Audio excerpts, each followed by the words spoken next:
ইতিহাস পড়ুন, আল্লাহর নবী উহুদের যুদ্ধে লিপ্ত আছেন। সেই সময় একজন যুবক এসে বলছে, ইয়া রাসূলুল্লাহ, এই আমার যৌবন, আমার শক্তি, আমার সুন্দরতা, আমি যদি আল্লাহর রাস্তায় যুদ্ধ করতে করতে শহীদ হয়ে যাই, আমার জন্য কি পুরস্কার আছে? আল্লাহর নবী সাল্লাল্লাহু আলাইহি ওয়াসাল্লাম শুনিয়ে দিলেন, কি সুন্দর করে বুঝিয়ে দিলেন কোরআনের আয়াত, ইন্নাল্লাহা আশতারা মিনাল মুমিনিন, ইন্নাল্লাহা আশতারা মিনাল মুমিনিনা আনফুসাহুম ওয়া আমওয়ালাহুম বিআন্না লাহুমুল জান্নাহ। নিশ্চয়ই আল্লাহ তাআলা মুমিনদের থেকে তাদের জান এবং মাল ক্রয় করেছেন জান্নাতের বিনিময়ে। ও যুবক, ভালো করে বুঝো, বেচা কিনা করতে গেলে চারটা জিনিসের প্রয়োজন। কয়টা জিনিস? একজন লাগে বিক্রেতা, একজন লাগে ক্রেতা, একটা পণ্য, একটা মূল্য। এবারে তুমি কোরআন শরীফটা গিয়ে খুলো, সূরা তাওবা 9 নম্বর সূরার 111 নম্বর আয়াতটা পড়ো। কি সুন্দর করে আল্লাহ বলেছেন, ইন্নাল্লাহা আশতারা, নিশ্চয় আল্লাহ তাআলা ক্রয় করেছেন। ক্রেতা হচ্ছেন কে? ক্রেতা হচ্ছেন কে? মিনাল মুমিনিন, মুমিনদের থেকে আল্লাহ ক্রয় করেছেন, মুমিনদের থেকে। মুমিন হলো বিক্রেতা। এবারে কি ক্রয় করেছেন? আল্লাহ বলছেন আনফুসাহুম ওয়া আমওয়ালাহুম, মুমিনদের জান এবং মাল ক্রয় করেছেন। কিসের বিনিময়ে? বিআন্না লাহুমুল জান্নাহ, জান্নাতের বিনিময়ে ক্রয় করেছেন। আল্লাহ তাআলা বলছেন, এবারে হস্তান্তর কেমনে করবা? আল্লাহর কাছে যারা জান্নাত বিক্রয় করে দিয়েছ, বিক্রিত মাল ক্রেতাকে দিতে হয়। বিক্রয় করেছে তোমার জানমাল, কেমনে তুমি আল্লাহকে হস্তান্তর করবে? আল্লাহ তাআলা বলছেন, ইউকাতিলুনা ফি সাবিলিল্লাহ, তারা আল্লাহর রাস্তায় কিতাল করে, যুদ্ধ করে, লড়াই করে, সংগ্রাম করে। ইউকাতিলুনা ফি সাবিলিল্লাহ ফায়াকতুলুনা ওয়া ইউক্তালুন, তারা মারে আর মরে, মারে আর মরে। ওয়াদান আলাইহি হাক্কান ফিত তাওরাতি ওয়াল ইনজিল ওয়াল কুরআন, এই ওয়াদা আছে তাওরাতে, এই ওয়াদা আছে ইনজিলে, এই ওয়াদা কোরআনে। ওয়ামান আওফা বিআহদিহি মিনাল্লাহ ফাস্তাবশিরু বিবাইইকুমুল্লাযী বায়াতুম বি ওয়া যালিকা হুয়াল ফাওজুল আযীম। যুবক বলল, বাহ, এত সহজ জান্নাতে যাওয়া। যুদ্ধ করতে গেলেও খেজুর খেয়ে শক্তি বাড়াতে হয়। ফলের ভিতর থেকে এক মুঠ খেজুর বের করলো, এরপরে চিন্তা করে এতগুলো খেজুর খেতে গেলে আমার জান্নাতে যেতে অনেক দেরি হয়ে যাবে।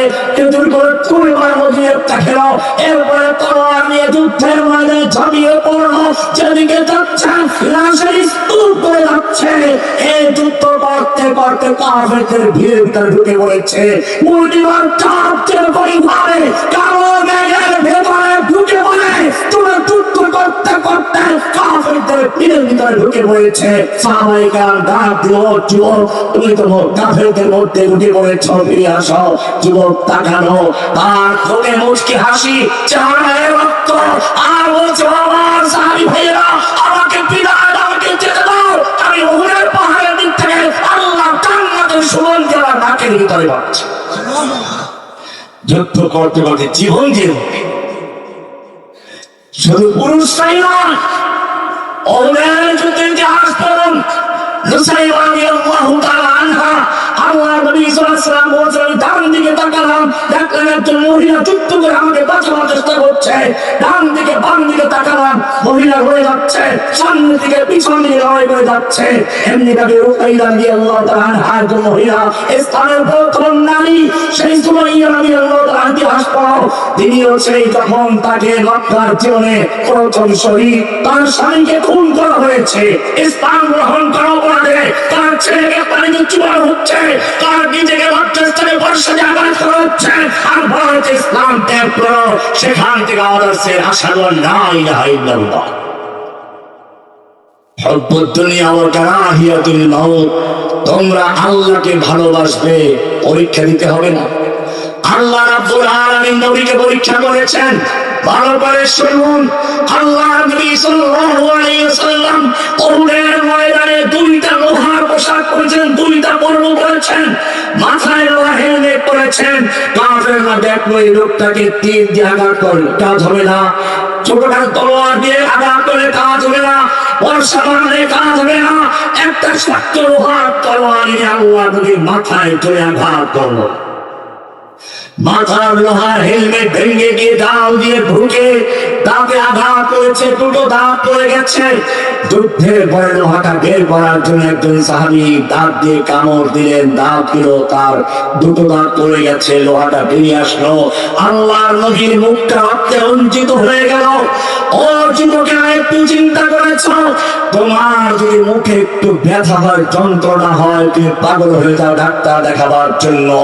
আল্লাহর নবী সাল্লাল্লাহু আলাইহি ওয়াসাল্লাম লোহার টুপি ভেঙে মাথায় ঢাল দিয়ে ঢুকে পড়লো, দুটো দাঁত পড়ে গেল। কি কষ্ট পেলেন! তোমার আমার চেয়ে কি আল্লাহর নবীর মর্যাদা আল্লাহর কাছে কম ছিল?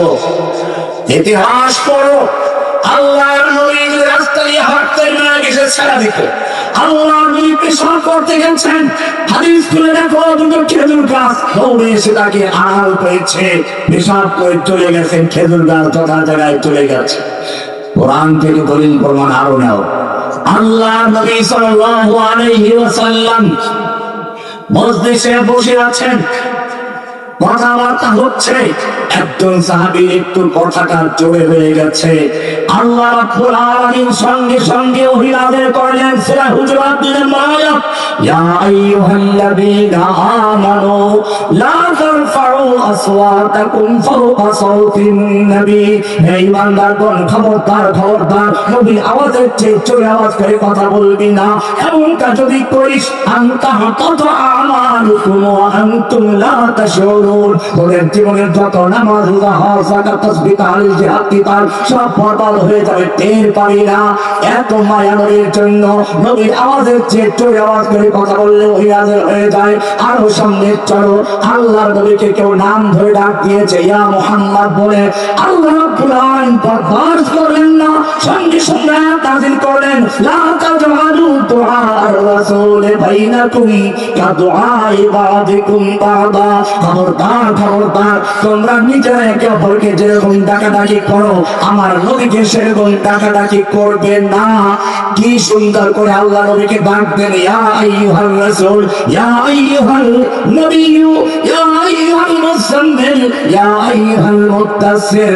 ও যুবক, আর একটু শোনো, আল্লাহর নবীর উপরে কোরআন নাযিল হওয়া শুরু হলো। কোরআন মুখস্থ করার জন্য ঠোঁট নাড়াচাড়া করে কোরআন মুখস্থ করছেন। আল্লাহ রাব্বুল আলামিন কোরআন আয়াত নাযিল করে বলছেন, খবরদার, লা তুহাররিক বিহি লিসানাকা লিতাজালা বিহি, ইন্না আলাইনা জামআহু ওয়া কুরআনা।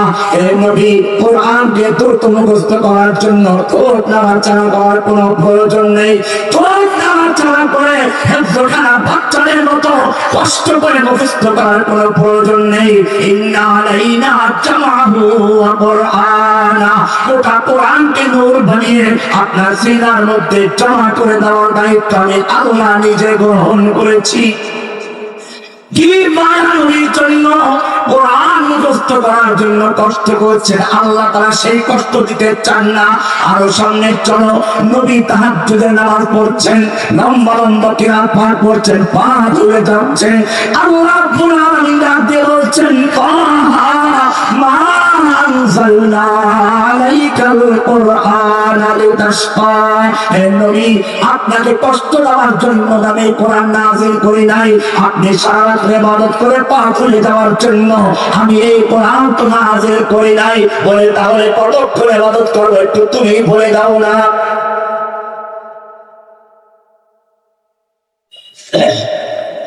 কি মায়া নবীর জন্য, কি বলতে চাই একটু পরে আসবো। আল্লাহ এবারে নবীকে বলছেন, ইয়া আইয়ুহাল মুযাম্মিল কুমিল লাইলা ইল্লা কালিলা। ও কামলিওয়ালা মুজাম্মিল, তুমি রাত্রি জাগরণ করো, তবে কিছুক্ষণ ঘুমাও। কতক্ষণ ঘুমাবো তুমি একটু বলে দাও না। নিসফাহু আবিল কুসমিনহু কালিলা আও জিদ আলাইহি, অর্ধেক রাত্র বা তার চেয়ে একটু বেশি বা তার চেয়ে একটু কম। তার মানে হচ্ছে তুমি যেমন সারা রাত্র ইবাদত করলে খুশি হও, আমি আল্লাহ তোমাকে ঘুমন্ত দেখলেও খুশি হয়ে যাই। আরো সামনে চলুন। আল্লাহ নবীকে কেউ বলেছে পুত্র সন্তান মরে গেছে, তার বংশ আর থাকবে না, আরো তার মানে লেজ কাটা বংশ নির্বংশ। আল্লাহ সঙ্গে সঙ্গে প্রতিবাদ করে বলছেন, ইন্না শানিয়াকা হুয়াল আবতার, হে নবী আপনি নির্বংশ নন, আপনার লেজ কাটা নয়, আপনাকে যারা নির্বংশ হয়েছে, আপনাকে যারা আবতার মধ্যে লেজ কাটা হয়েছে, কাউ প্রচুর ওদের লেজ কাটা থাকবে, নির্বংশ থাকবে, ওদের বংশ পরিচয় থাকবে। নবীকে বলা হলো পুত্র সন্তান দিয়ে বংশের পরিচয় হয়, তার তো বংশ পরিচয় থাকবে না। হে নবী আপনার আলোচনাকে আমি সর্বোচ্চ মকাম দান করেছি, উচ্চতা দান করেছি, কাল পর্যন্ত আপনার নাম উচ্চারিত হতেই থাকে। আযানে কামতের মাধ্যমে হুকুম হচ্ছে। এমনি ভাবে আল্লাহ নবী চাচা অন্তরে মারা গেলেন, নবী মক্কায় লোক এখনো পাচ্ছেন না, গুরুত্বপূর্ণ পরামর্শ করলেন। আল্লাহ আমার নবীকে আমার কাছে নিয়ে আসো, আমি তার সঙ্গে আলোচনা করবো। সুবহানাল্লাযী আসরা বিআবদিহি লাইলাম মিনাল মাসজিদিল হারাম ইলাল মাসজিদিল আকসা আল্লাযী বারাকনা হাওলাহু লিনুরিয়াহু মিন আয়াতিনা ইন্নাহু হুয়াস সামিউল বাসীর। আর সামনে চলো। ও মুসলমান, নবীকে কেউ বলছে পাগল, আল্লাহ প্রতিবাদ করে বলছেন, মা আনতা বিনিয়ামাতি রাব্বিকা বিমাজনুন, আপনি মজনুন নাম, পাগল না, যারা আপনাকে পাগল বলেছে ওরাই বরং পাগল। নবী মদিনায় চলে গেছেন, নবী ইচ্ছা হচ্ছে ঠানায় কাবার দিকে ফিরে নামাজ পড়ার জন্য, কিন্তু মদিনায় যাওয়ার পরে বাইতুল মুকাদ্দাসের দিকে ফিরে নামাজ পড়তে হচ্ছে। বারবার তিনি আকাশের দিকে তাকাচ্ছেন। আল্লাহ কুরআন বলেন কি মায়া, ও তুমি একটু চিন্তা করে দেখো। আল্লাহ তা বলছেন, قد نرى تقلب وجهك في السماء قد نرى تقلب وجهك في السماء فلنولينك قبلة ترضاها فول وجهك شطر المسجد الحرام।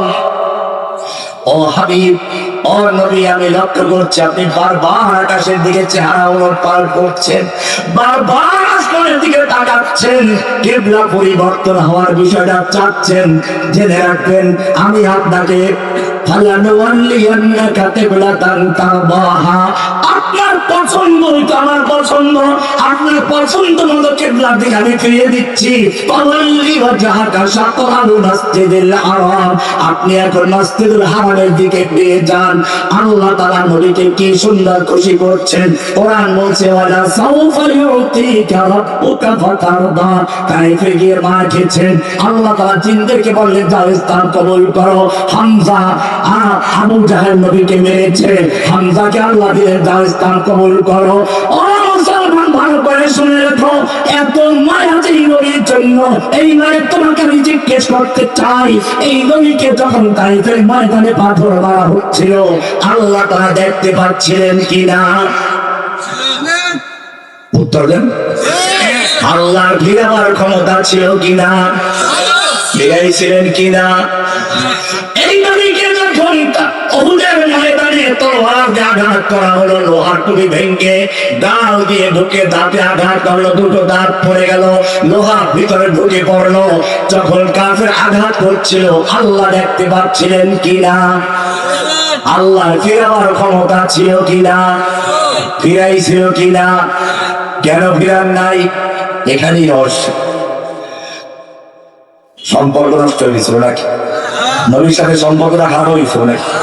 আল্লাহ সে উত্তর দিয়েছেন, অদ্দুহা ওয়াল লাইলি ইযা সাজা মা ওয়াত্তাকা রাব্বুকা ওয়া মা ক্বালা।